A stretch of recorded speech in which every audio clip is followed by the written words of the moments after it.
got it bad and she wonders that if I'm gonna take it serious, it's like a heart attack. I gotta go, my heart's not attached. I let her go, but she keep running back, right back. She got it bad and she wonders that if I'm gonna take it serious, it's like a heart attack. I gotta go, my heart's not attached. I let her go, she keep running back, right back. Hate to see you leave, but I love to watch you go. Hate to see you leave, but I love to watch you go. I got trust issues, but I learned from my lessons. On my old exes thought that I was a menace, yeah. Took her serious, but then she cheated like a villain. She wanted bad, but I'm one in a million. But your love is stronger than a feeling, and it hurts just think about you leaving. I can't waste no more time. Gotta leave you in the past, now just move on, girl. 'Cause I know what you like. I'm made up in your life to be there all the time. The timing isn't right, but what is up, just focus. She got it bad and she wonders that if I'm gonna take it serious, it's like a heart attack. I gotta go, my heart's not attached. I let her go, but she keep running back, right back. She got it bad and she wonders that if I'm gonna take it serious, it's like a heart attack. I gotta go, my heart's not attached. I let her go, she keep running back, right back. Hate to see you leave, but I love to watch you go. Go, go, go. Hate to see you leave, but I love to watch you go. Go, go, go, go, go. Drop down, get your ego on. Say the way you hit the floor, get your ego going. You ain't worried about your past, only where you're going.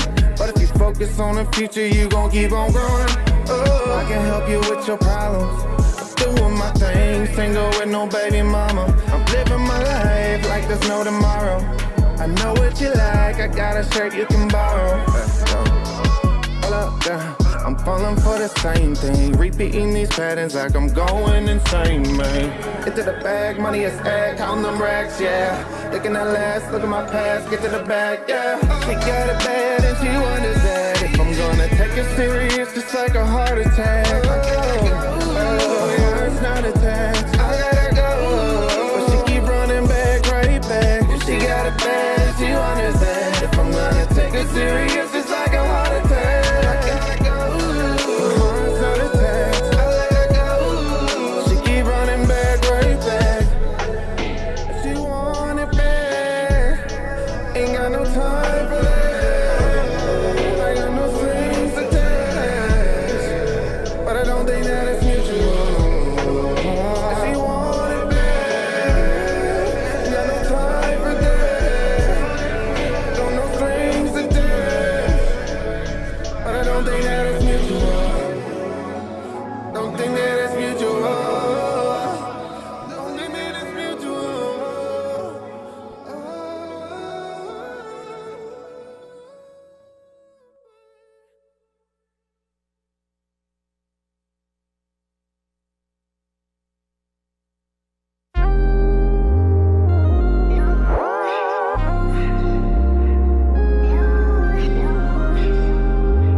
I need more cream. She like short things. I'm talking orgasms on orgasms. Needs touching shoulders on strap. Slide 2 fingers in your tongue tickle clear. Walmart demise roll back. She pulling my hair. I'm yanking out tracks. Put a tip in and whisper who's that? Who's sex on fire? Perfect match. Now I'm Harlem shaking. Baby, take that. Take that. Every single part of you feel like a blessing.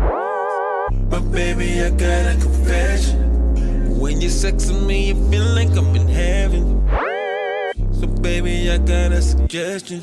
Make me a sex fiend, baby, baby, sex fiend. Make me a sex fiend, baby, baby, sex fiend. I'm feeling for ya. I'm feeling for ya. Girl, you got me feeling. I'm feeling for ya. Oh, no, no, no, no.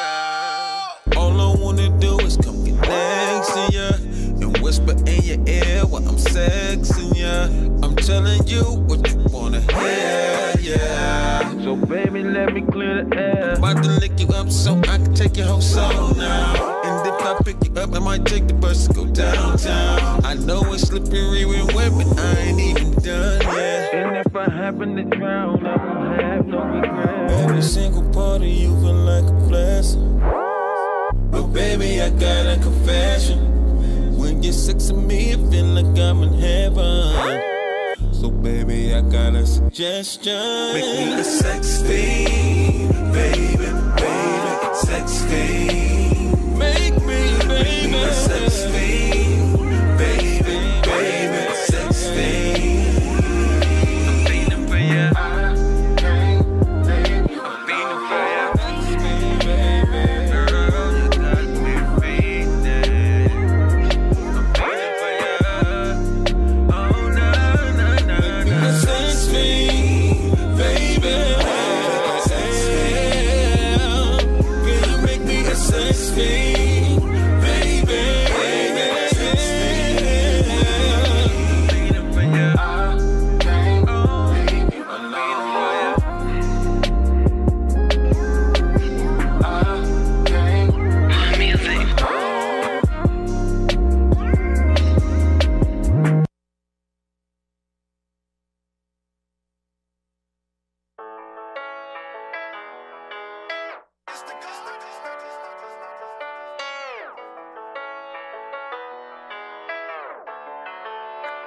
I guess I had to learn the hard way. Bet I knew better in the first place. Put the blame on my name, cause I know anyway. No way, ain't see it coming from the first day. Should've stayed in my lane in the first place. Hard way, it got me damaged in the worst way. Can't complain, cause I knew he was no good anyway. Gotta chill, gon' make it too hard on my new bae. Got me looking at every nigga like they all the same. I would never be the same, give me my new name. I'll never be the same, got me my new name. I will never be the same, got me my new name. I'll never be the same, got me my new name. Hey, my name is broken, no offense, I'm outspoken. Rather know what it is instead having me hoping, no joking. He treated me like I'm a token. The more he played the game, the more he had me open. Try to ignore all the shit that I heard. Tryna be down, talking man for his word. Cheated on me while he cheated on her. Lesson learned. Miss me all that, tryna make it work. Pack this bad bullshit to the curb. Feel like I'm immune to the hurt. Guess it's time I put me first. Guess it's time I put me first. Miss me all that, tryna make it work. Pack this bad bullshit to the curb. Feel like I'm immune to the hurt. Lesson learned. I will never be the same.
by my new name. I'm broken.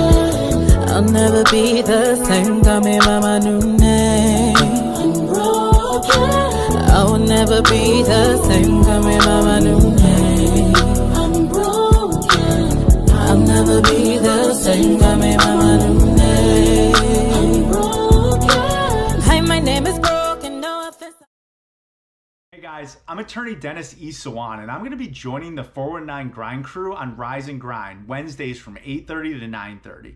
We're going to be answering your general legal questions and talking about trending legal topics. Tune in wherever you get your podcasts to the 419 Grind podcast.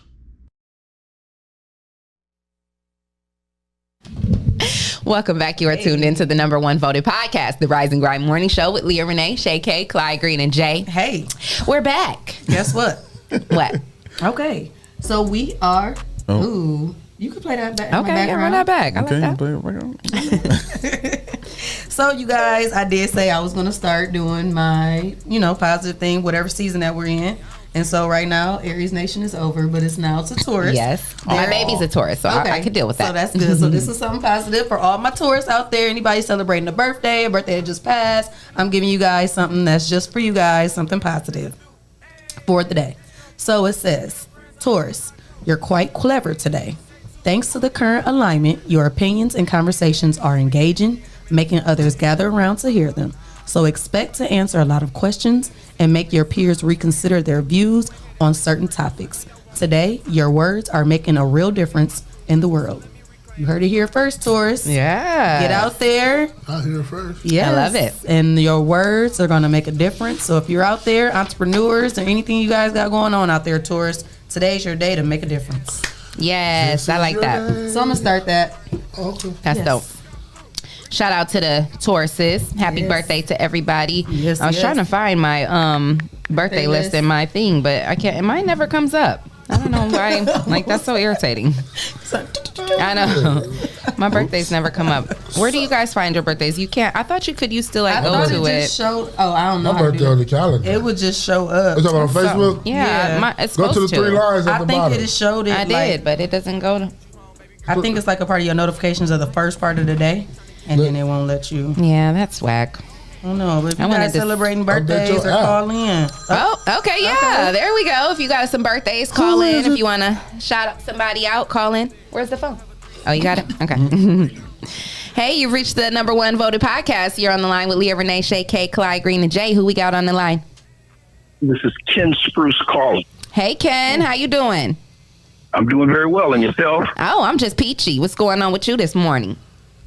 Well, I understand that there's supposed to be a podcast going on that I'm to be interviewed here at 9:45. Oh, okay. Are you outside? Are you outside?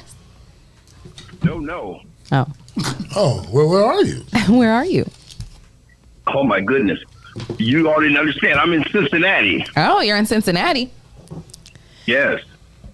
Was you supposed to? You were supposed to be here, or are you doing it over the phone? No, is this an over the phone interview? I thought it was over the phone.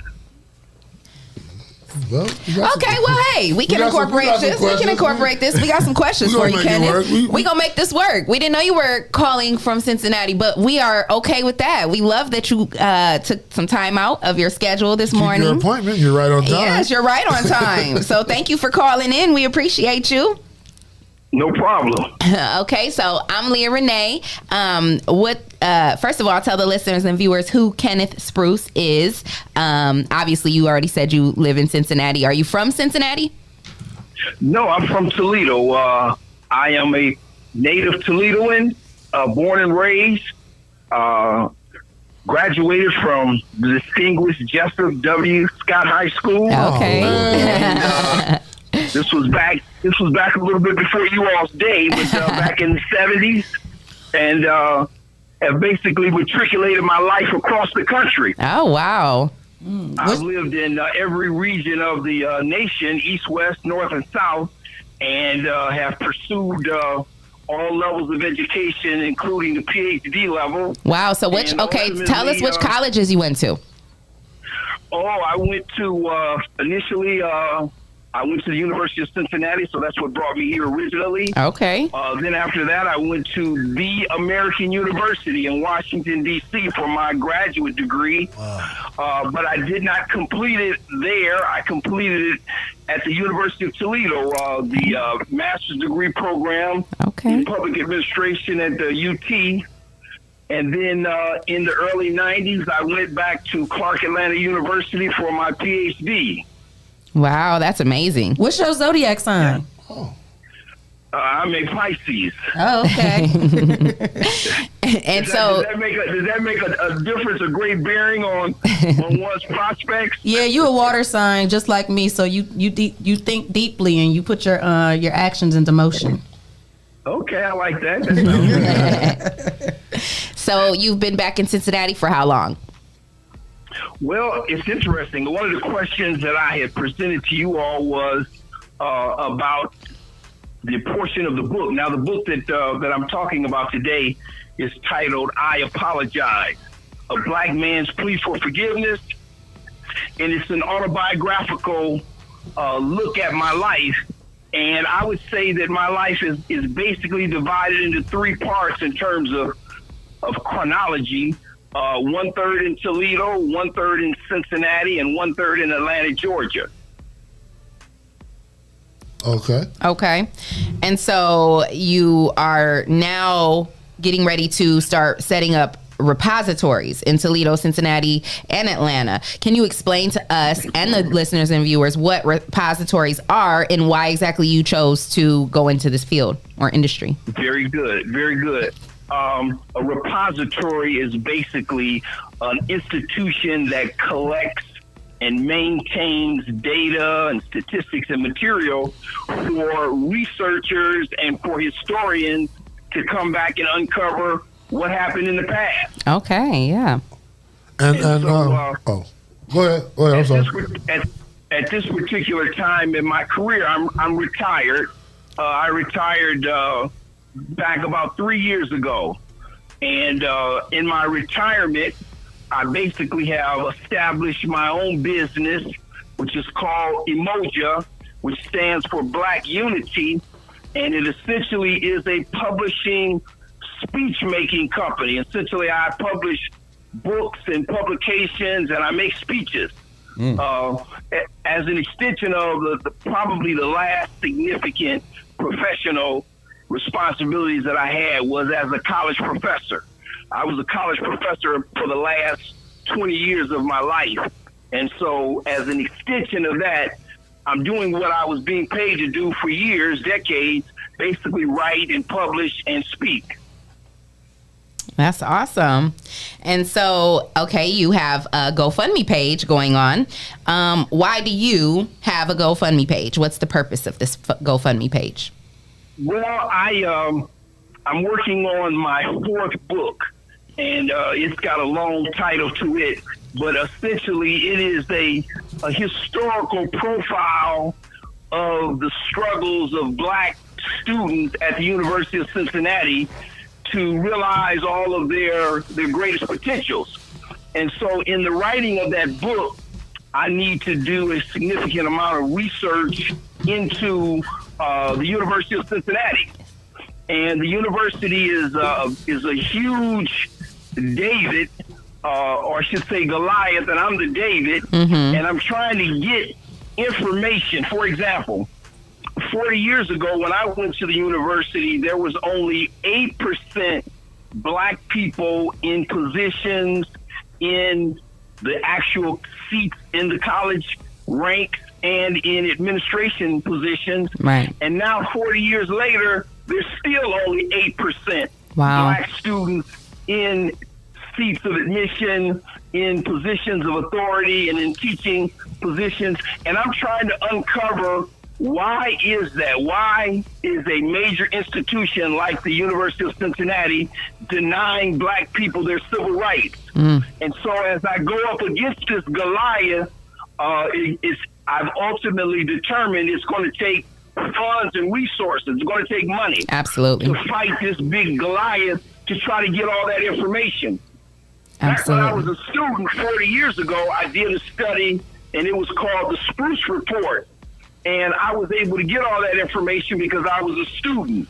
But unfortunately, 40 years later, I'm no longer a student, and they won't provide that information without a fight. And so I'm calling upon the general public to step forward and to assist me in this endeavor by going to my GoFundMe page, which is www.professorspruce.com. And there on my homepage, there's an icon for GoFundMe. And I would ask anyone in your listening audience to go and at least read up and get some history on this. And if they are so inclined to want to support blacks making progress in jobs, in promotions, and admissions, this is the second largest college in the state of Ohio.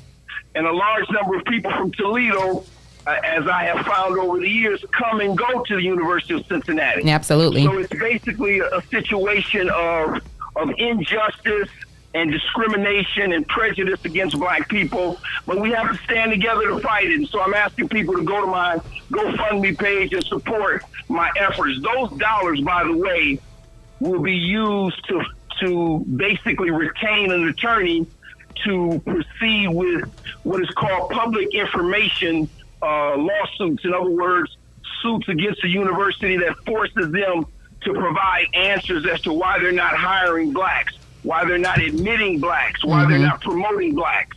So that's essentially what the GoFundMe page is all about. Yeah. Well, that's very important. And I love that you're doing that because, like you said, we don't have enough of that going on. Clyde had a question for you. Yeah, Ken. Surely. What I wanted to ask you was: has it been proven that there is discrimination or racial injustice at the university? Has that been proven, or is it just something that you're going off of, just off the numbers and just off eyesight? No, this is you know, there is a part of the law. It's called de facto, which means that, in other words, when you go into the courtroom, you got to prove to a judge, as you're asking me, if something exists. And the way you do that is by the statistics.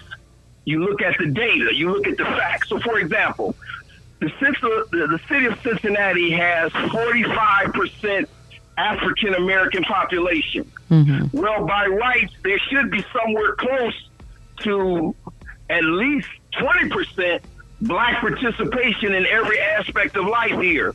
So if you have a high percentage of blacks, the question becomes, why aren't blacks being given the opportunities to engage and be admitted and be hired and be promoted?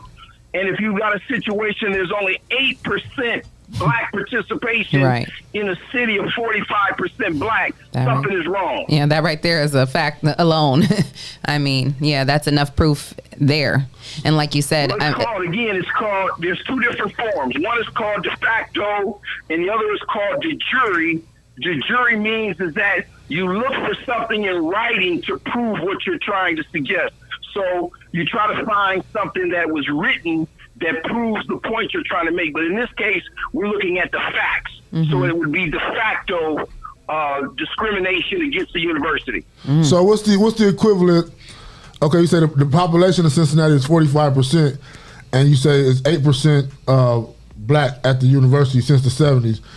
What out of that 8%, how does that equivalent to the 45% of the population? What percentage of that population makes up that 8% for the university? Well, you know, that's one of the things that we're trying to get the university to open up and to present. Oh, okay. They're refusing to even respond. I went for a whole year basically begging the president of the university to sit down for a meeting, and they refused to do it. I don't know if you guys were aware of it, but about 10, 15 years ago, there was a black citizen of Cincinnati that was killed by a Cincinnati police officer, and it created a big controversy and a big crisis. And the students were trying to get the university then, 10 or 15 years ago, to address the problems of inadequate black participation in the university, and they refused to do it. So they have a history. The university has a history of avoiding and ignoring and evading black demands for participation, and it's just gotten to a point now.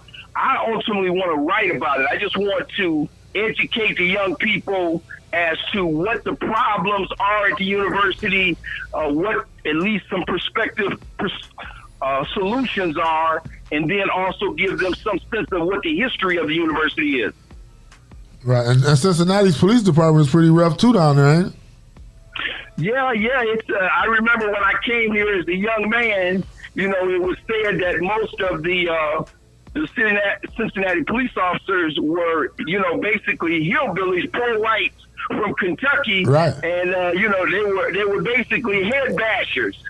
And as a young man, I remember Cincinnati was about the only city that I knew of in the United States that would stop people and ticket them for jaywalking across the street. Yeah. Now, I heard you talk about your book called I Apologize. Why did you name it that? That's a very good question, and something I'd like your readers, not your readers, but your listeners to be aware of. Again, as a product of Toledo, and I discuss all of this in my book. I characterize it's let me identify that it's what we call a autobiographical fiction, and what that means is. I say half of it is absolutely 100% true, and maybe half of it is fiction.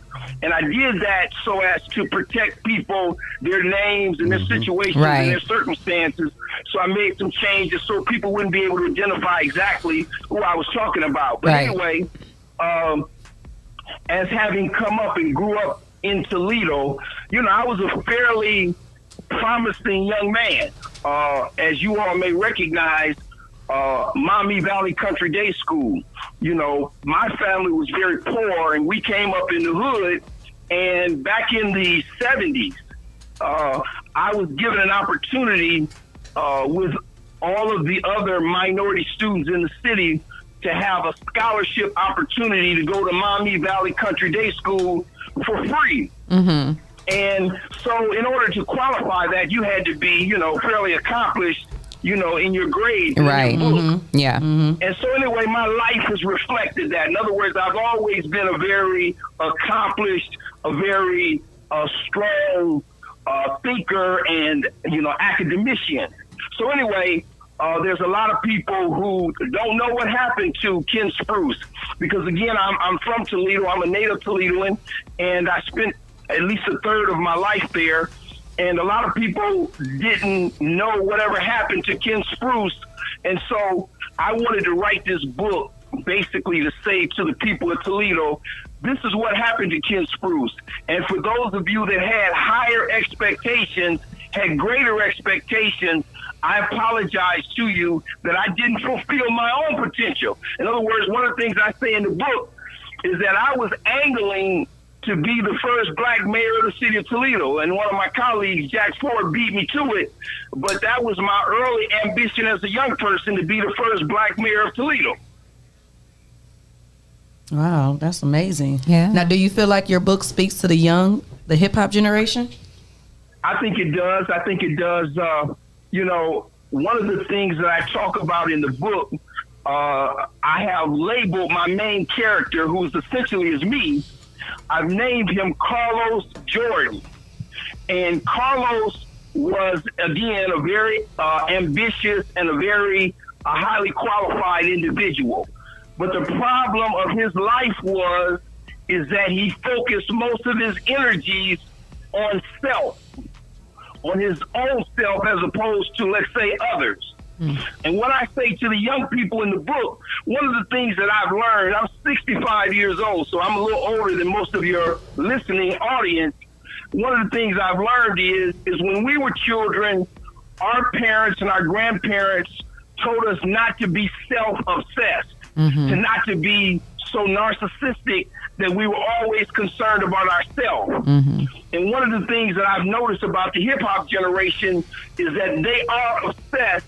And an example of that would be the whole notion of selfies, you know, of people being so obsessed with getting pictures of themselves and of being on Twitter, where I'm at every minute of the day, and, you know, Snapchat and this and that. And all of that is a focus on the self. Yeah, absolutely. In the book is And what I say in the book is that young people should realize they will not reach their fullest potential as people and as a generation focusing on self, because self can only go so far, and self is a narrow focus for people to concentrate on. And I try to advise them based on my experience, they need to be looking at something bigger than them, bigger than the self. So, and the thing that I recognize that's bigger than self is Jesus Christ and the Lord God himself. In other words, they need to concern themselves with others and not themselves. How about what would you say to the person who says, well, self-preservation is the first law of man? Because that's how I was raised. There's no doubt that self-preservation is the number one instinct. But see, we are a minority people. Every one of us who were born in this country are born as a minority. We already start at a disadvantage. And if we focus on, let's say, for example, here's another point. One of the points I make in the book is the hip-hop generation is the richest generation in American history of black people. Black people as a generation have never had this kind of money. Mm-hmm. And what I'm saying is, if you focus on the self, to a large extent, you're going to blow all those resources, all those opportunities, all that privilege on self-aggrandizement. Mm-hmm. Let me give you one example. When Tupac was alive, one of the things you see a lot of the hip-hop rappers do is pouring Alizé and all this expensive, champagne down the drain. Well, that's money down the drain. And that's because people are so obsessed with what am I and what I have done and what I'm up to and what I'm getting into. What we have to be concerned as a people, as a race, as Dr. King tried to tell us before he got taken away from us, is we have to concern ourselves with collective organization, with collective unity, with coming together. Absolutely. That's the only way we can make it. We cannot make it as a race of people. If you look at the news every day, there's a black man killed in this country every day by the police. And that's an example of the fact that one person is not going to do it. We have to do it collectively. One of the things I'm proud of is the Black Lives Matter movement. And one of the things I like about it is they don't have one national leader. They're all individual chapters around the country. And what that does is it gives the community, gives black community a faceless movement where they can't identify one person and kill that person because all of us are behind it. Yeah. And with all of us being behind it, we make more progress than, let's say, if one person was out front trying to lead us. Right. Yeah, absolutely. I think that's one of the reasons why the opposition makes the Black Lives Movement so they characterize it as a toxic movement because there is no face to it. That's what they want, a face to it, so they can point out that person and say that person's ahead of it, and we need to take that person out.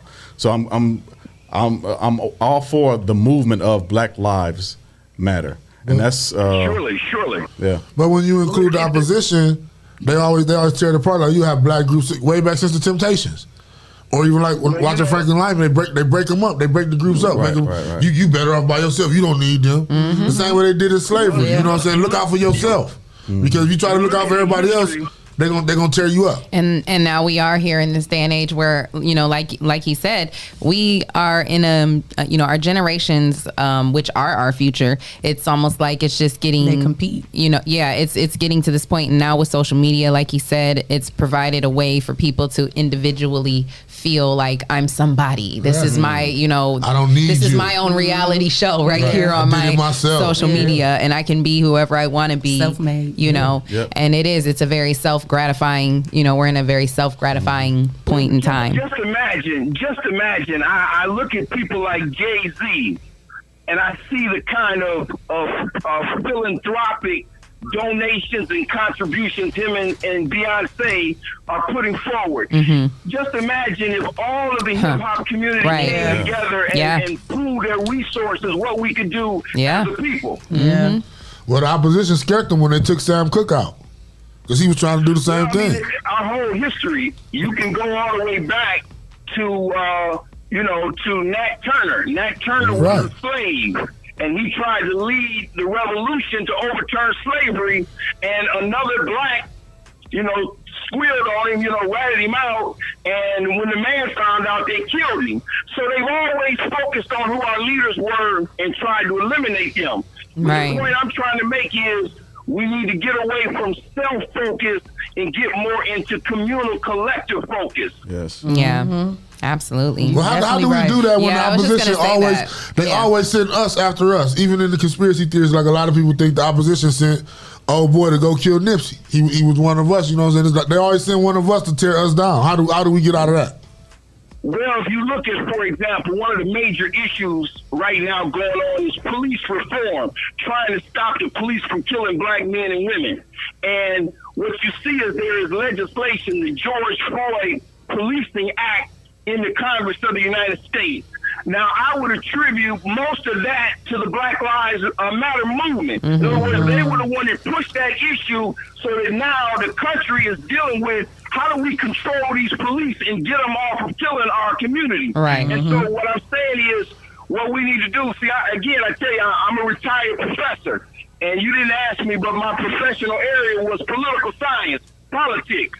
And so I would love to get with the young people today and sit down and say, now you have got the attention of the world. Now you need to use your resources to push through change, to make the changes that need to be done enacted and executed. That's where they're a little bit, that's where they're kind of spinning their wheels because they don't have the experience and they don't have the knowledge of the political process. But progress is being made, and I applaud their efforts to bring about change. But that's what we need to do. We need to go from out in the streets protesting as we have been doing, and we need to go inside where the policies are made at. We need to go sit down at the table and change the laws, change the rules, change the regulations. And see, that's what I was involved in when I was actively involved in my career. So that's one of the reasons I apologize is I never made it to that high point. And I know you said earlier that you did have, dreams and aspirations of becoming, the first black mayor in Toledo. So what would you say, what steered you away, or what challenges did you face that caused you to go in another direction? Or do you feel like your purpose was just meant to be somewhere else? No, I think that, again, I say in the book, I apologize because I made a lot of mistakes myself on my own, that were self-inflicted. Yeah. At the time that I was in Toledo, it was the 1980s and the 1990s. And, I was definitely on the road to success. As a matter of fact, the very first black mayor of Toledo recruited me from Atlanta, Georgia, to come back to Toledo to serve in his administration because he knew who I was and he knew what I was doing. Yeah.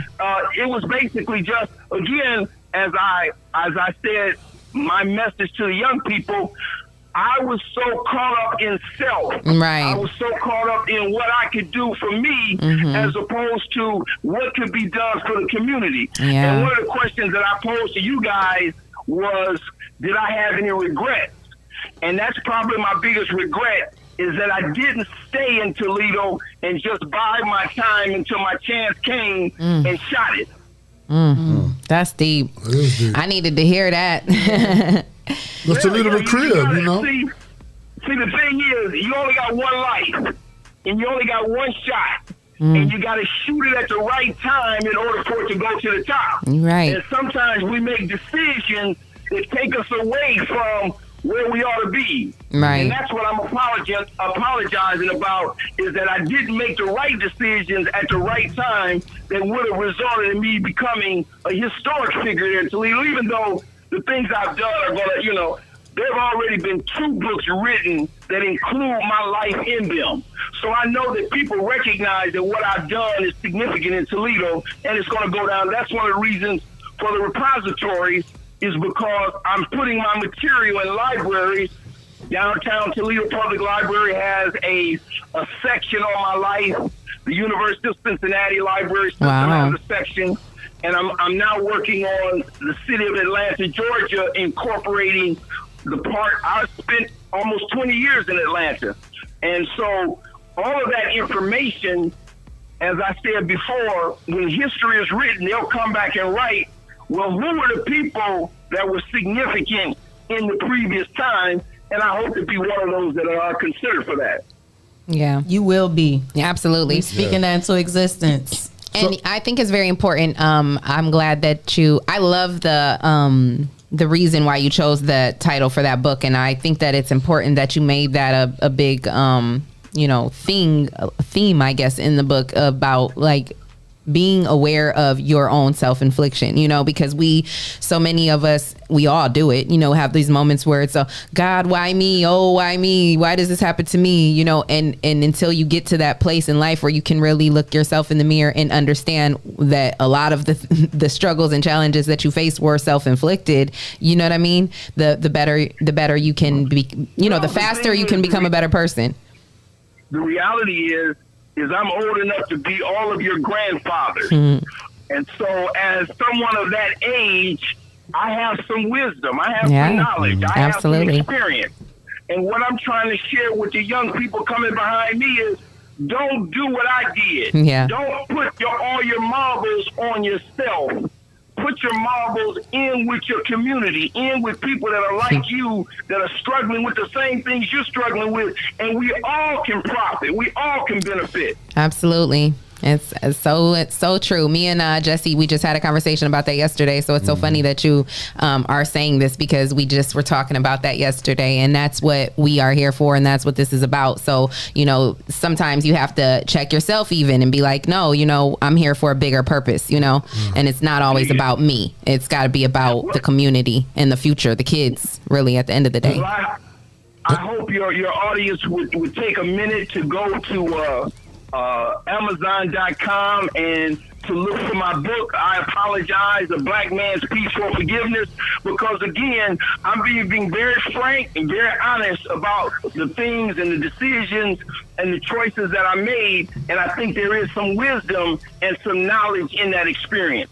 Right, and that was going to be my next question. Like, even though you're apologetic and you talk about all things that you should have done or could have done different, what are your biggest positives out of your situations that you've been through? What are some of the biggest positives that you've been through? Well, that's very good that you ask, and I appreciate that. There's no doubt my life did reflect. You have to understand, I'm not in Toledo today, but if you go over at the intersection of Dorr Street and Detroit Avenue, that was the center of the ghetto when I was growing up. Still is. And in that community, black people were impoverished. They were deeply down behind the 8 ball. That's where I was born at. That's where I was raised at. Now, just imagine this. Just imagine somebody from that neighborhood today making it all the way to the White House of the United States. Right. In my experience, I told you I went to graduate school in Washington, D.C. I was an intern with an organization called the National League of Cities. And I was on the staff of an organization that made policy and decisions for city governments. They had a convention in 1979, 1980. And I was there as a part of the staff. So just imagine where you're walking at today. Just imagine the steps that you walk after you get off this interview, and just think that if in a week after you get away from this interview, the President of the United States walks in the same footpath that you walk in an hour or two from now. Just imagine how impressive that is for you to be at a point where you're walking in the same footsteps that the President of the United States. Now, the reason I say that is because the week that I was there in Washington working, and that was a reflection of my success, the President of the United States, Ronald Reagan, was shot. They attempted to assassinate him. He was in the same place that I was in when I was 22, 23, 24 years old. Wow. So that was a great degree of success to get from Detroit and Dorr Street, get from that neighborhood to the White House. Is essentially what I got to. And then, as I say, additionally, to become a college professor for 20 years is a great privilege. Right. I mean, that was a great honor. I did a study once and found out that the number one most prestigious profession in the United States is college professor. That is the one profession mostly everybody respects and admires. And I realized that potential. And then also, finally, I served in the first black mayor's administration in Toledo. I will go down in history as one of the group of people that was leading Toledo under the leadership of a black man for the first time. I was a part of that group. Wow. And that was around the time when you guys were putting together Mayor's Time for the young people and everything, in that era, correct? I couldn't understand what you were identifying the period. What did you say we're doing then? When I was younger, I believe when Jack Ford was the mayor, they started implementing a program for the young people called Mayor's Time, where it was like an after-school hookup to keep us off the streets.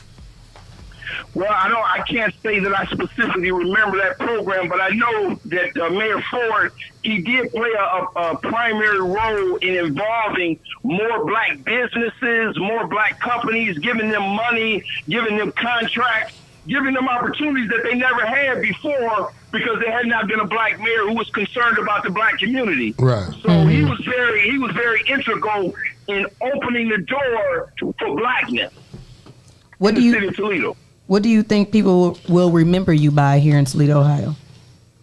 Yeah, I think that's an interesting question as well. I think that most of the people who know me knew that I was just a pack rat for activism.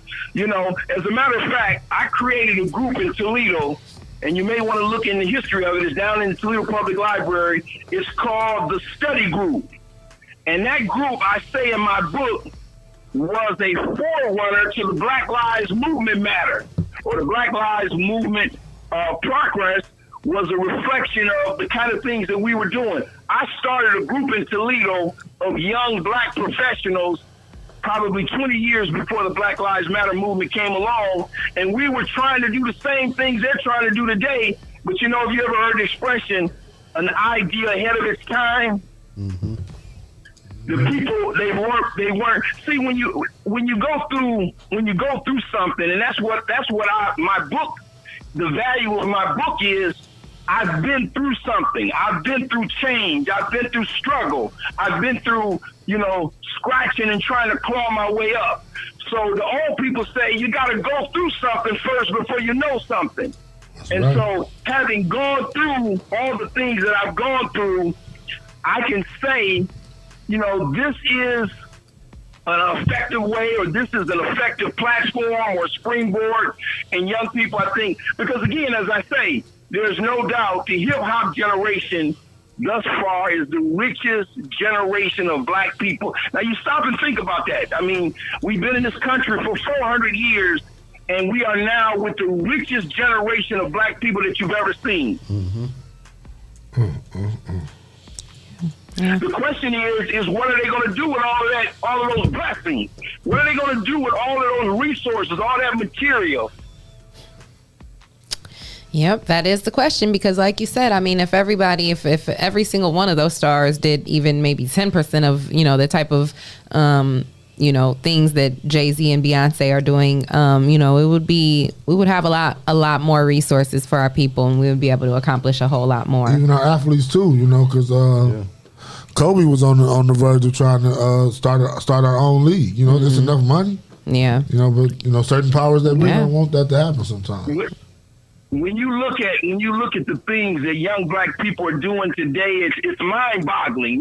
Because I remember when Barack Obama was elected president, my mother was still alive in Toledo at that time, and her generation, they just fell to the floor in tears because they never thought they would live to a day to see a black man reach the pinnacle. Right. And when you look at a lot of the things that young black people are doing today, when I look at some of the deals that Jay-Z is making, that Kanye is making, that these people are making, I say to myself, damn, this generation is really blessed with a significant amount of material wealth to do whatever they want to do with. Yeah.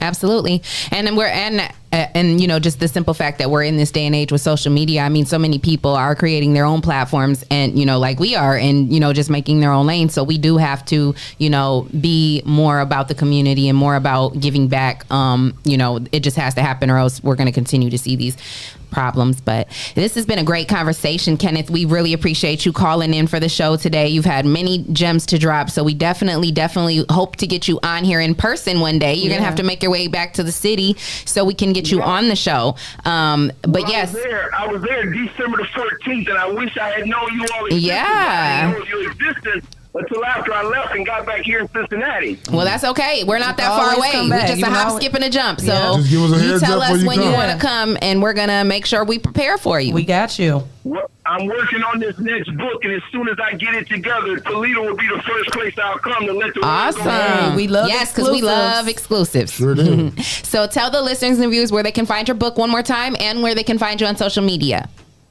All right, they can find me on the internet, www.Professor Spruce. Spruce is spelled just like the tree, SPRUCE.com.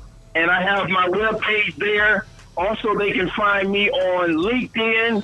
I have a high profile there, and I have a blog. Also, again, they can find my book on Amazon under I Apologize, Kenneth Spruce as the author. And we encourage them to go out and read the book and share the information and knowledge with their friends and family. Awesome. Well, before you hang up, you know, we have one thing that we do at the end of the show that Shae, you know, she blesses us with every morning. It's her affirmation. So we want you to stay on the line and listen to her affirmation this morning. Well, God bless you all. We thank you. We love you. And we wish the best for everything for you. All right. Don't hang up yet. The minute you decide that you want better for yourself is the minute the entire universe begins to shift in your favor. Your declaration, your command, your intentions, your vision, and your prayers begin to create a new reality. All you have to do today is to decide and to never look back. Yes. How'd you like that affirmation? I love it. I love it. Yes. It sounds like something I would have made up. Right. Well, Mine's always be on point with the conversation. Yes. Well, I love the spirit and the enthusiasm. I'm very proud of you all doing a Thank wonderful you. job. Thank you. I would look to stay in touch with you all, and you feel free Yes. to reach out to me. Absolutely. If there's anything I can ever do to expand and to elaborate upon the good things that you all are doing. Oh, I love that. appreciate Thank it. you so much. Thank you. Thank you. We will definitely be in God bless contact you, with and I'll you. look to be in touch with you again soon. Okay. All right. God bless you too. Have a great day. Bye. Take care.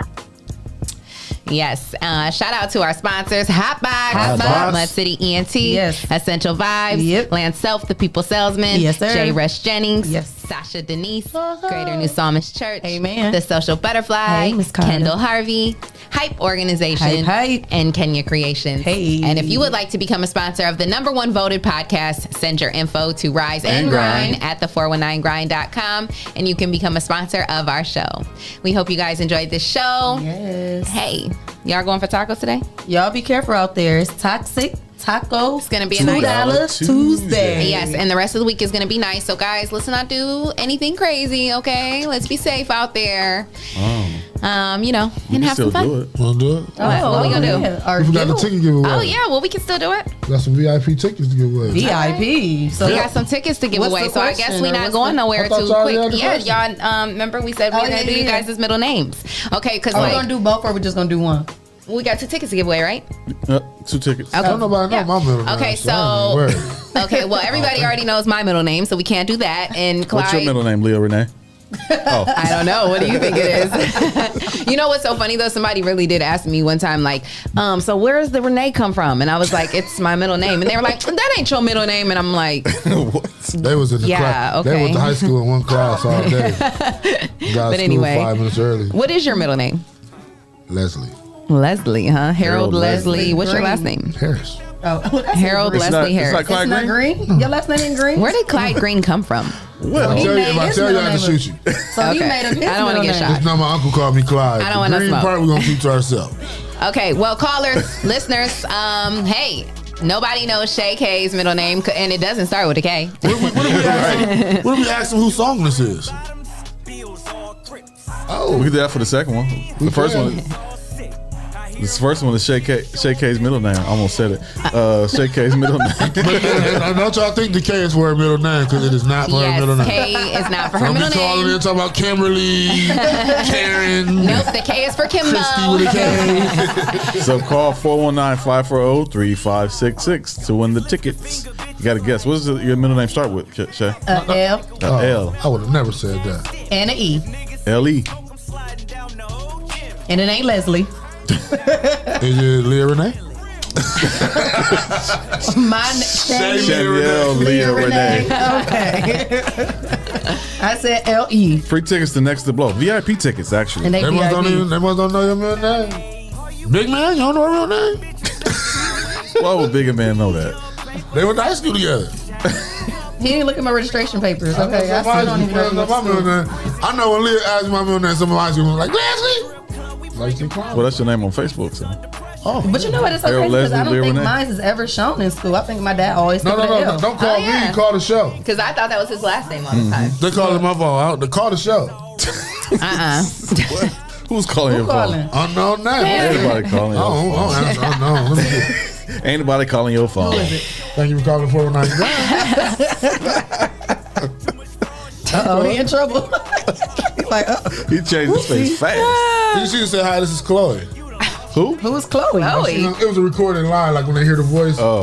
start talking. I was about to put you on the microphone, You know Chloe. what? You know what? Ain't nobody calling me. I was about to say, ain't nobody gonna get that. They probably gone by now. Yeah, because it was the end of the show. They heard the Yeah. affirmation. Yeah. So we can do it tomorrow? Yeah, we can do it tomorrow. All All right. right, give away tomorrow. So we'll do 4 Tell tickets. all your friends. 4 tickets tomorrow. You buy some tickets? Oh, wait. I thought we was giving away every day. Oh, this was it? Every week. You didn't tell me. Did you check your Because we email? just gave some yesterday. We did. Did we? Erica yeah. won yesterday. Yeah, we did. These are VIP tickets. Oh, these Must City ENT bought these tickets to give away. We only got like one more ticket All to right. give away. Well, tomorrow. Oh, Tomorrow it is. so these are VIP tickets. Right. Yeah, What they get with the VIP? a VIP You get to sit seat. in the VIP section. Oh, okay. Do they get chicken and wings? No. Chicken and wings. I'll buy them a meal. I might buy said him chicken and wings. I might buy him a shot. Wings and things. They get shots and wings. Oh. Okay. But now you gotta wait till tomorrow because y'all took too long to call. Well, Blow them kisses at them people and tell them you don't know nobody else. All right, so you gotta wait till tomorrow. Y'all better call in for that giveaway. We got 4 tickets to give away. Next to Blow, May 23rd, Saturday. If you don't know about it, you better get to knowing about it. Hey, we gonna be in the building. So Sasha and Anitra are performing. Yeah. Sasha Denise, Anitra Cherie. Queen Things. And before that, Thursday, May 13th, we got the Ohio Innocence Project coming in. You find out how to help Wayne Brady and Carl Willis fight for their freedom. Or anybody else you know that may need some information and try to fight for their freedom. Wrongfully convicted, tune in Thursday. You won't want to miss it. I'm telling you. All right. All right, and like me and Shae always say, Until next time. Go out, swish.